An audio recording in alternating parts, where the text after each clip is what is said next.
Welcome to Bert's Garage, a YouTube miniseries dedicated to building an Exocet out of a fully functioning Mazda Miata. We're going to be pulling apart a 1999 NB and building one hell of an Exocet. You guys better strap in and hold on. This is going to be one hell of a ride.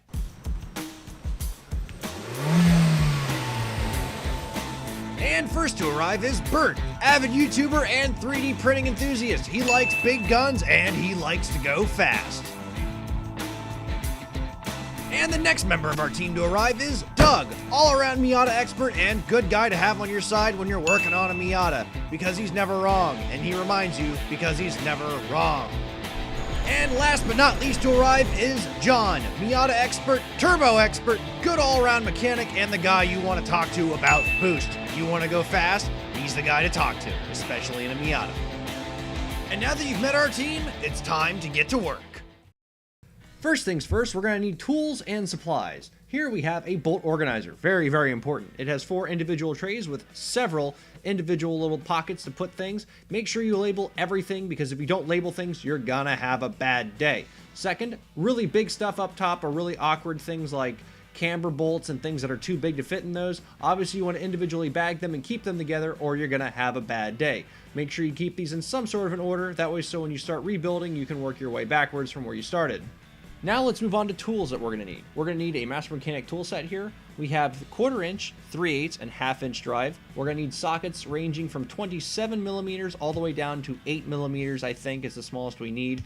All 6-point sockets, otherwise you're going to end up rounding bolts, and that's going to be a really bad thing, as well as a large breaker bar. Then we're going to need screwdrivers, from flathead and Phillips head screwdrivers all the way down to the smallest ones for those pesky trim pieces, an impact driver, impact bolt, universal joints, painter's tape, magnetic trays for your bolts, deep well sockets, needle nose pliers, dikes, a larger pair of dikes, and a flashlight. And now that we've got that figured out, let's get to work. Alright, so what we've done here is we've actually unbolted the door, 2 12 millimeter bolts that go through each of the upper and lower hinges, and then this little guide here had one little pin, this little guy right here, and we actually needed to hammer that up through the bottom side and then pull it out. And that gave us this section free, and the last thing we needed to do here was this little weatherproofing seal. Now, I'm going to go ahead and let you know, we totally screwed up here. The wiring harness that goes into the car is actually separate from that from the door. So if you pull off the rubber housing that is attached to the car, you can separate the door wiring harness from the rest of the car, which is what we didn't do because we didn't know it was there. Now, as far as we're concerned, for the wiring harness on the door, we didn't really know this ahead of time, but this actually completely comes off of right there. So there's this rubber housing that wraps around this plastic piece. Let me go ahead and show you here. There's a plastic housing here, rubber housing that goes around this plastic piece right here. And if you pull it off, there's this little green pin. You pull this out and the whole thing detaches. So you don't need this whole, you don't need this anymore. So just keep it until the end and then, I don't know, use it for something. You can use it to tie up the person that loses all the tools. I don't know. But yeah, you just got this guy right here, and then you can just, well, or something like that. Yeah, we'll edit that out. All right, so one of the things that we're going to take off quick here is the Parcel Shelf. Parcel Shelf basically just has a large amount of 10 millimeter nuts around it, and here we're just going to make quick work of it using power tools because this is pretty much a low-risk environment for stripping things out. So we're just going to get in here and get all these guys off real quick. And there we go. And just like that, there's the parcel tray, and you're starting to get access to things like your fuel tank here. And we're actually just going to take a handy little Phillips screwdriver, and we're going to start working away at this guy. All right, and as we take this little guy off, you will find Your gas tank. your handy dandy fuel pump components. So if you're ever dealing with needing to replace that, the steps that we followed here today and the different parts of disassembling the interior, minus the part of needing to remove the full soft top, but it can help you with gaining access to this. This is where you're going to get to your fuel pump components. So this is lots of handy dandy fun, and from this point forward, no smoking in the general vicinity of the vehicle. Unless you want to burn your fucking house down. Well, in that case too, in which we're no longer speaking to insurance companies. Yeah. I'm going to edit that part out. Alright, so we got 14 millimeters we're pulling off here to get the hood off the hinges, and then just the hose for the sprayers, and then we'll be all set to pull the hood off. All right, let's go ahead and pull the hood off. All right, so what we're going to do here as we are getting started today, our goal is we are going to remove the air conditioning system from the car. So first thing we're going to do is we're going to get the car up in the air, and we're going to get these front wheels off, so that way we can get in underneath the car and we can get some jack stands under there to make sure we're doing this safely. First thing we're going to want to do though is we are going to want to break the at least front lug nuts off while the vehicle is still on the ground. Otherwise you're going to have somebody inside holding the brake pedal to get those guys loose initially. So we're going to get started with that. All right, welcome to the ground. So we are working on draining the coolant out of the system, because what we're going to do is we're going to pull the radiator to make easy access to the condenser at the front over here. Because otherwise you're going to try and push the radiator back and reach down there. You're going to tear up your arms. Definitely no fun. So what we've got is we have got a number of 10 millimeter nuts around this under tray down here. And if you've got anything like your typical Miata, this little hole all the way up here is actually for draining the coolant, as it should be from the factory. But our little Phillips screw up here is stripped, like a lot of them end up being. So we are going to remove this whole under tray down here via these 10 millimeter bolts that you'll find around the perimeter. There's actually one or two up in the wheel well as well. And we're going to remove all of those, take this down, and then we are basically going to pull a radiator hose to get the coolant out of here. So we are going to get started. All right, so John, what are you working on? Pulling the intake off so we can actually have some room to pull the radiator out, and you know, Doug just had to drain, so we're just about ready to do that. So at the bottom down here, Doug is currently working on removing the radiator parts so that we can drain it. So we've taken the under tray off from underneath here, and we have a stripped drain screw for the radiator. So what we are going to do over here, if we want to bring this camera down just a little bit, we have the lower radiator hose all the way over here on the driver's side of the radiator. We are going to undo this clip with a pair of pliers, and we're going to push this back. And then I am going to essentially get my hand drenched in coolant, pulling this hose off, so that way we can get the coolant out of the system here. All right, so now that we've drained the radiator, we're gonna go ahead and start unhooking everything that's attached to the fan assembly and the radiator. So down here, you've got a single power cable that goes to the fan, as well as, where did this go? That one was actually here. This one Oh, came this from one, that okay. side over So there. this plug here plugs into the fan assembly here. And this other one here plugs in over here onto the chassis, and this powers both of the fans. So now what we're going to do is... For identification purposes, for any who are curious, this guy over here on this side, if your car never had air conditioning to begin with, you would not have this fan. This is only for the air conditioning system. This fan over here, everyone has, and this is the main coolant fan, so you will have to absolutely disconnect this guy from the driver's side. If you have AC in the car originally, you're going to find that over on the passenger side of the vehicle. So moving on, and then we're going to take what I believe is a 14, and not what I have. Apparently they're saying the wiring harness on this is very easy because every single plug is completely unique. Pretty much, yes. All right, so we're going to take the 14s here, and we're going to take these guys off, and all these are two little brackets that just sandwich down and hold your radiator in place. Once you take these off, there's nothing else that's holding the radiator on. We'll need these for the future. Just So. this hose. And then this Will we here. need those? Yeah. For the Exocet? Yep. Okay, well, keep those somewhere safe along with those. Just this big hose, and then the last thing to the reservoir, and then we're ready to pull it.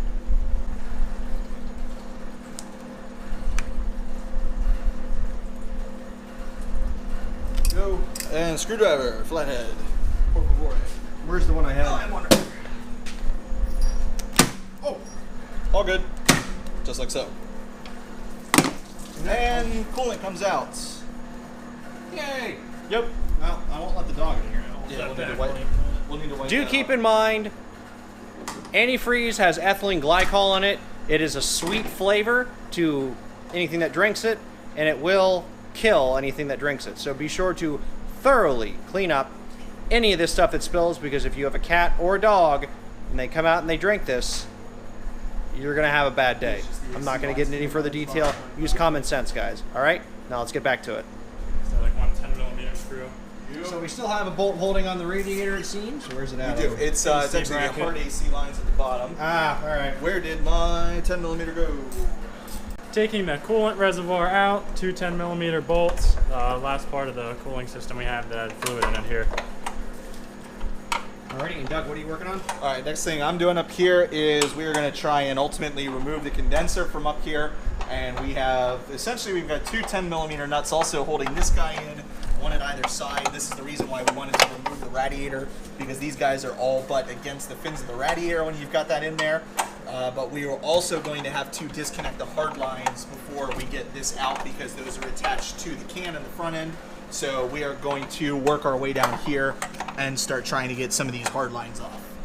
Now, this is worth mentioning because I'm sure you guys are going to be wondering. This had a charged AC system. I had a gentleman come to my house today. He was doing my home AC, and I said, hey, can you recover the AC refrigerant out of my Miata for me? And he was nice enough to do so. So thank you for doing that. So the AC system is now completely void of all harmful chemicals and pollutants. So the EPA and the environment will love us because we're doing things the smart and ethical way. So now what we're going to do is we're going to go ahead and unhook the air conditioning hard lines.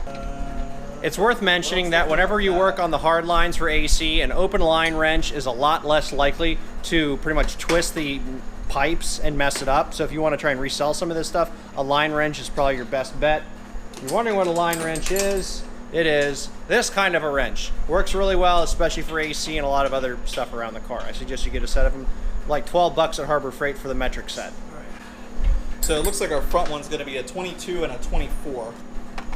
And we happen to have a... No, 22 is the biggest you got there. 22 is the biggest, okay. So we need a 24 then? 24. 22 and 24. All right, we need a 22 and 24. So we've got the condenser loose. We pulled the nuts off of the low pressure side line here. It was a 17 and a 19mm.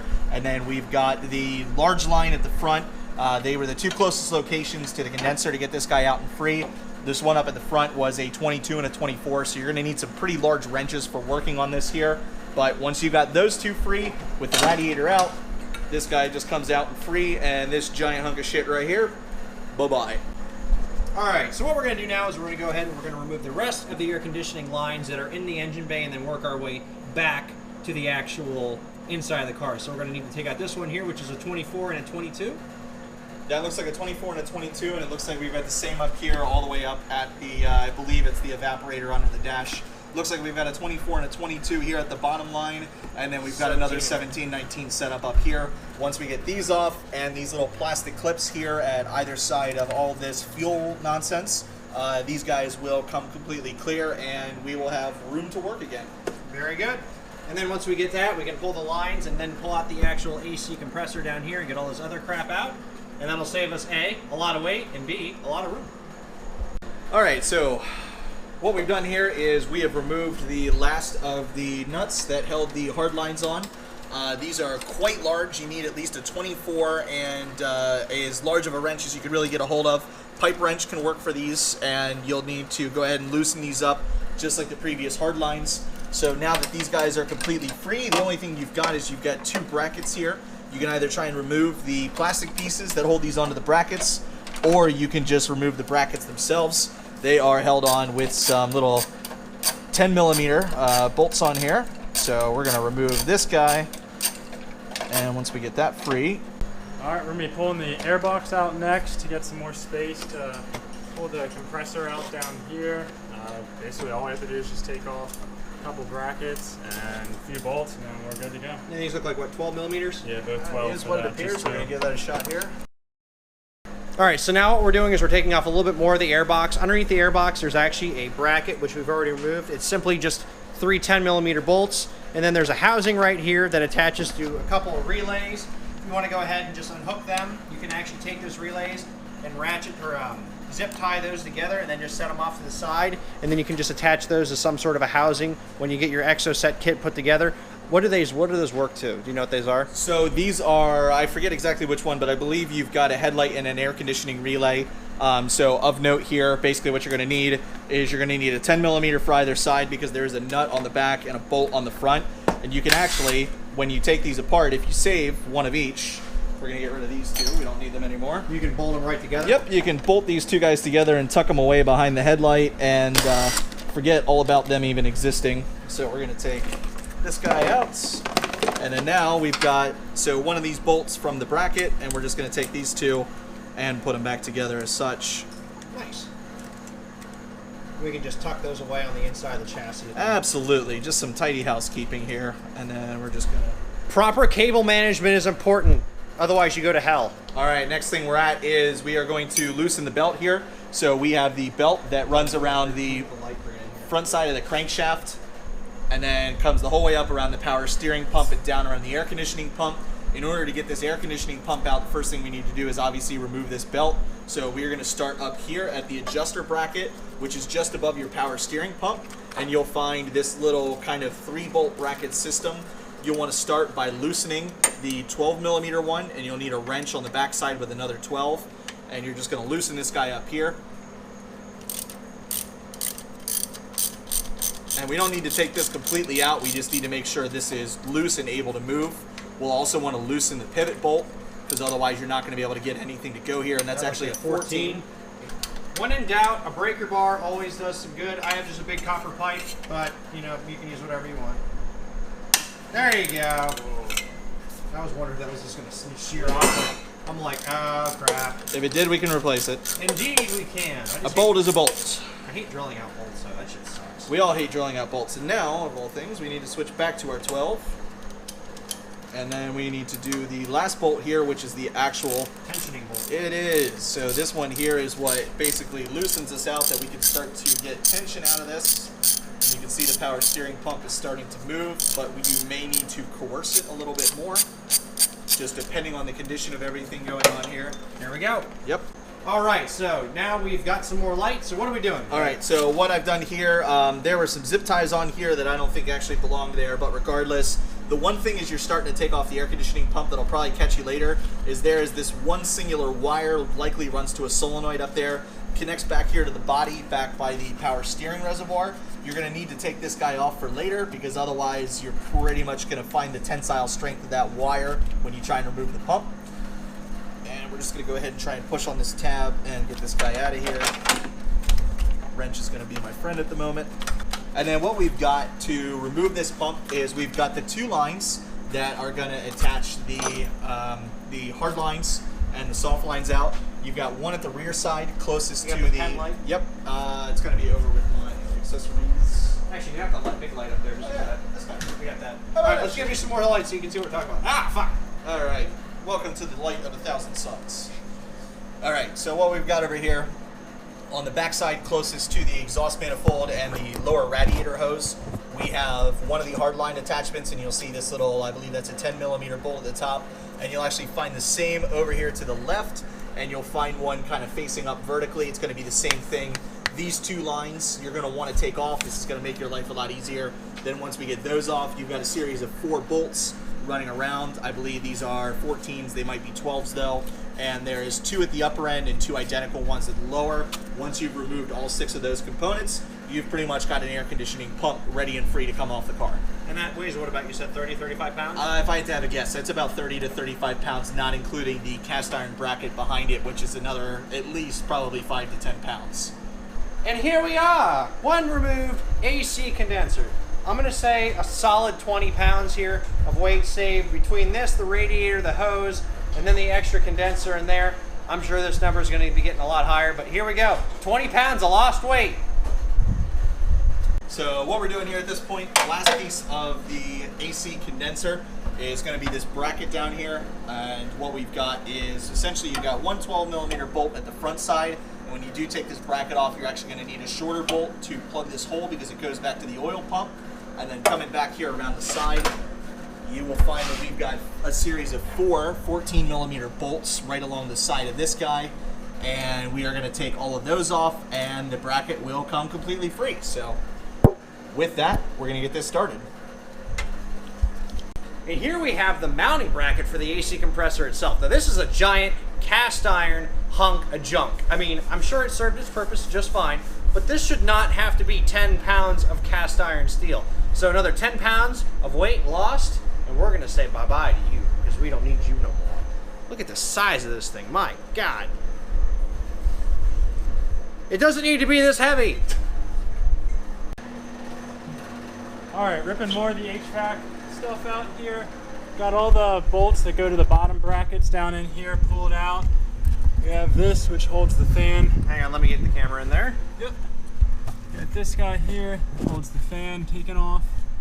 Next step's just to pull the glove box out and the rest of the bolts holding this in, and that'll be the last of the HVAC system.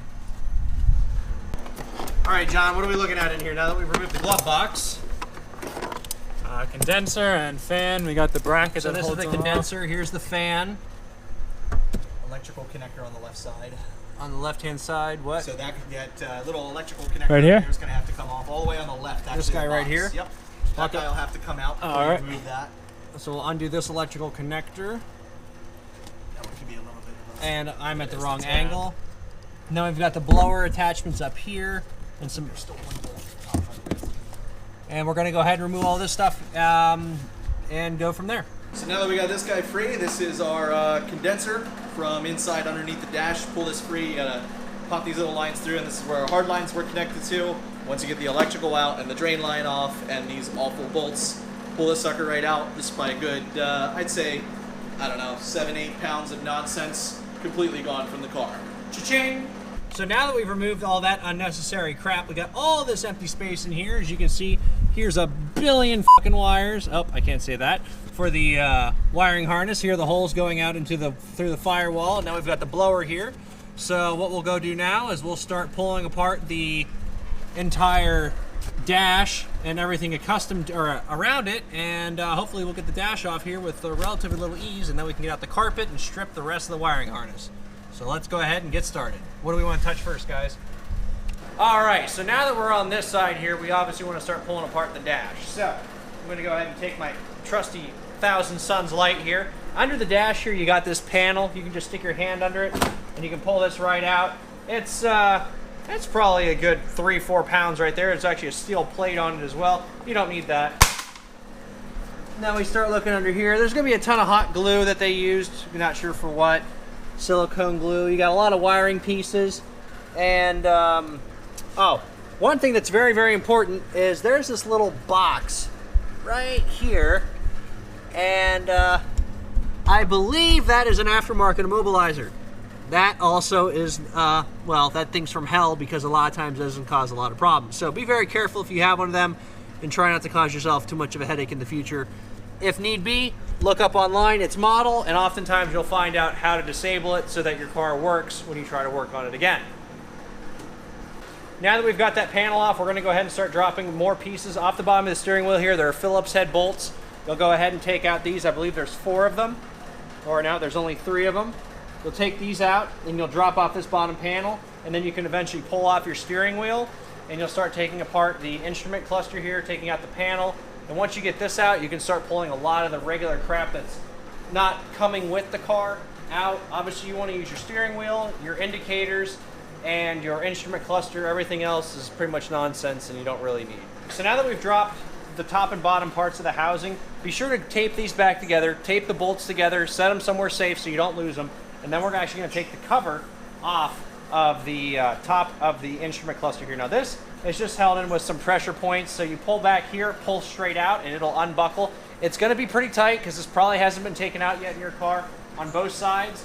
And then if you just take a nice flathead screwdriver and you feed it along the seam up here like we did, this will pop right out. Once you get it popped out on one of the sides, you can just start feeding your hand through it, and the whole thing will just pop right out. And there you go. Your instrument cluster cover has been effectively removed. So you see, you just got these little metal guys right here, and that's all it really is. There's 5 of them, it looks like, in total.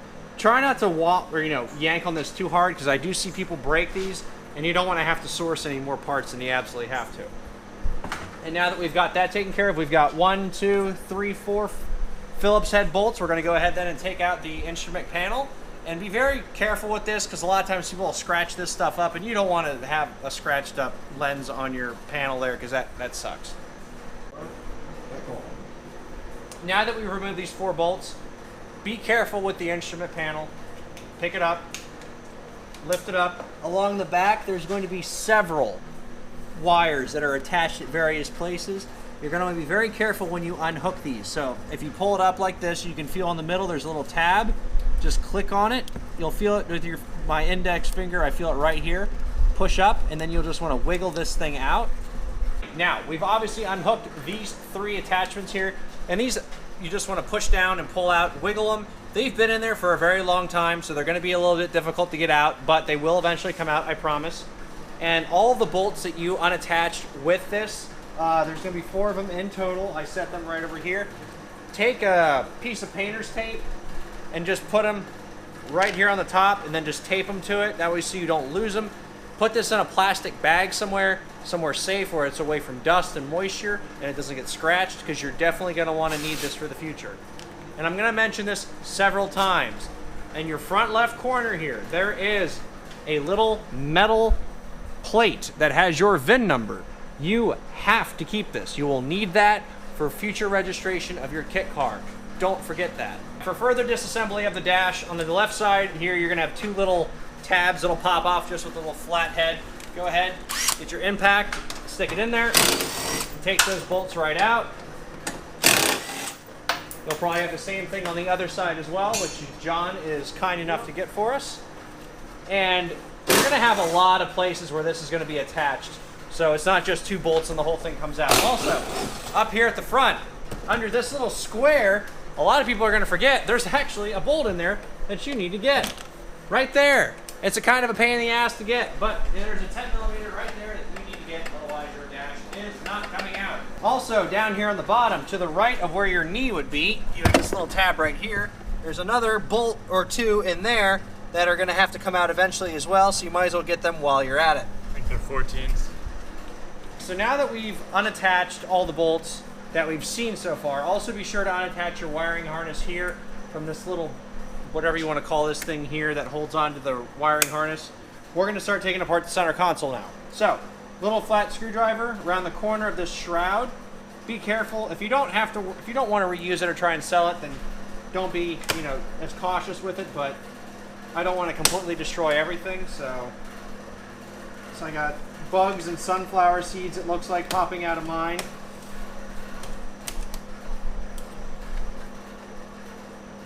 Same thing on the other side.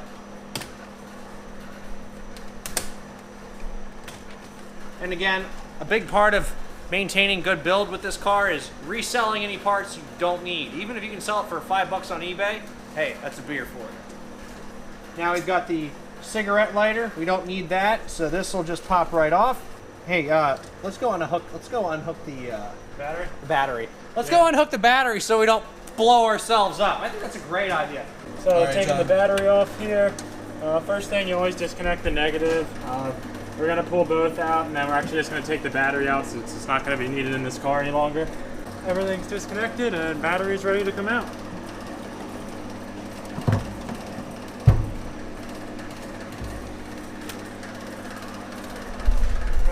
Worth noting too, if you still have the original factory AGM battery in there, you're going to need to also disconnect the 2 lines that attach to it. But if you have an aftermarket replacement, as most people do, those lines might not be there, so just be cautious when you pull that battery out. So now what we're doing is we're taking apart the cigarette lighter, the switch for the passenger airbag, and the light. So John's going to go ahead and unhook that. I'm going to go ahead and start taking apart the middle dash here. So the center console, you just have a little tray here. Some people might have something else. Just take a big screwdriver here in it.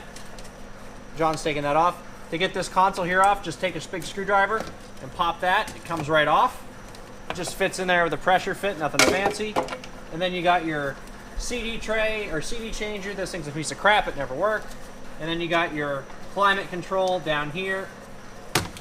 That might be a little bit more difficult to get. Oopsie! I killed it. But I'm not going to need it, so I'm not too worried about it. Oh, God.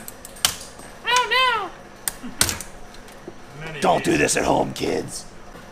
Hog strength. Mother. Son of a. Off to the corners, there are these metal brackets that I didn't know were there, but I felt like destroying something. I'm a YouTuber, so I have to destroy something at least once a day. Pushing on those metal brackets, and this whole crazy contraption should pull right out. Or not. So your knobs run to metal cables. Go ahead and just cut those. If you're not saving them. I have no desire to, and I can't get to it. Shit. I don't know if you can see here, but if you want to hold the light in, there are, I'm gonna go ahead and put the light right on them. There's a cable going off to the right and off to the left. All right, now we got a couple connectors in here. Go ahead and unattach it from the primary housing with this tape. Take that off there. And then we've got, I think that was for the rear defrost. And then just do the pressure connector underneath. Take this thing and say, fuck you. Now you had the trunk up. Yeah. Alright. And we've unattached most of the useless crap except for the radio. I'm not interested in saving the dash anyway. This dash was all f***ed up. Oh. Yay! There's one thing we know.